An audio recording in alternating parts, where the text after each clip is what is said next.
Did it feel like work on the projects you did with the Wayans brothers, or was it just like nonstop fun? It seems like, Right? y'all No, doing a good. no. Or whatever people use to figure out what they think they know. If they read it on the internet, they somehow assume, well, that's true.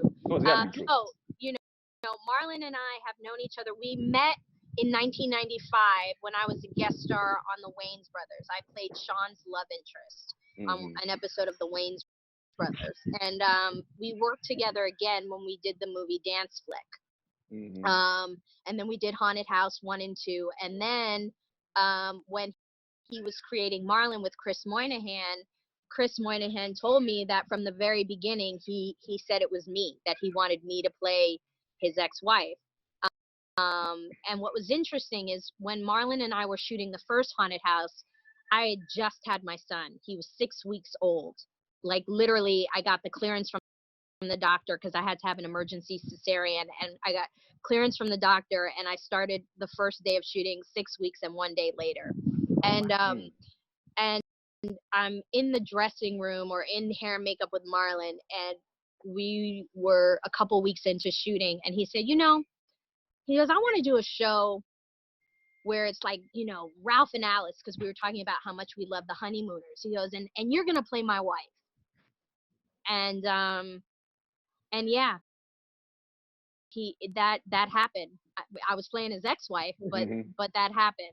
How did that feel that you're the only one he considered? Like, you're the only one. That's what he said, that he considered. Yeah, I was the one he wanted. NBC still had to be convinced. I still had to go through the process. I still had to do a chemistry read and screen test with him and go to network and all that stuff. But eventually, he's like, why are we wasting time? This is the one. Yeah, that's what I'm saying. What are we doing here? It's surprising with the chemistry we read because of Haunted House 1, Haunted House 2. You guys already had that natural chemistry. Who do you think that comes from?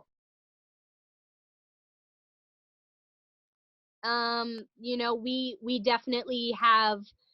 Marlon is such a great person to collaborate with, because even if it's his show and his idea and his story or whatever, he only hires people that he trusts.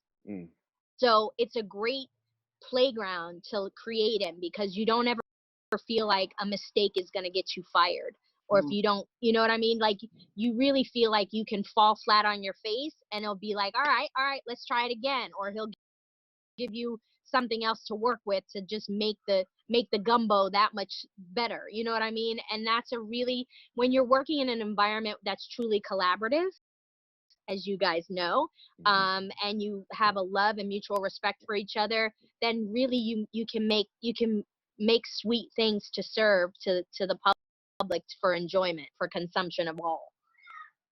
A viewer question came in. Corey Matthews wants to know, what's the funniest Wayans brother moment you were in?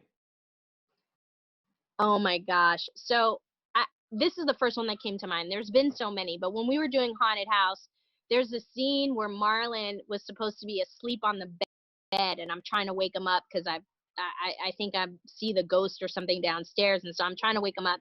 And literally, Marlon was face down on the bed, and he's snoring really loudly. And every take, he kept like kind of giving himself plumber's crack. So he kept like pulling his pants down, and and it was getting more and more obnoxious. And I don't know like what he was trying to prove or what he was trying to do. And Mike Titus was our director, and so we did a take, and I'm like, Marcus, and finally I walk over to him and I bit his butt. He jumped so high because he wasn't expecting it, and he kept going in the scene. And then when Mike said cut, he goes, "Did you bite me?" And I'm like, "Yeah, you got your ass hanging out. Yes, I bit it. Okay, pull your pants up." He might like that though. I mean, I know some guys that might like that, might be into something like that. I'm just saying. Donnie, would you like a woman to bite you on the ass? Oh my gosh, TMI. No. So that sounds like a fun set, and like it seems like when it's like that, it feels like it's not even work. So when you worked to contrast that, working with Robin Givens, lots of tension between the two of you for ambition. So how did you guys decompress after shooting those scenes and being feisty and? Oh, you know what? We just would giggle at how mean we would be to each other, how petty some of the stuff that we were doing was. again, Robin has been doing this for such a long time, and she started as a child and has grown up and done so many iconic roles and movies and television shows. And again, when you have respect for someone and they respect you and you appreciate the art form and the creativity, we would just giggle. I mean, we would turn into two little giggly girls when they would say cut, and we just got such a kick out of it because it's not real, and you understand that. You do your best to give it to make it grounded and to have it be dramatic and resonate with the people and take them on a journey. But at the end of the day, like, I don't take that stuff home with me at all. I don't walk around and like, you can only call me by my character name. I'm not that kind of actor. Like, thankfully I can let it go and I can drop in when I need to.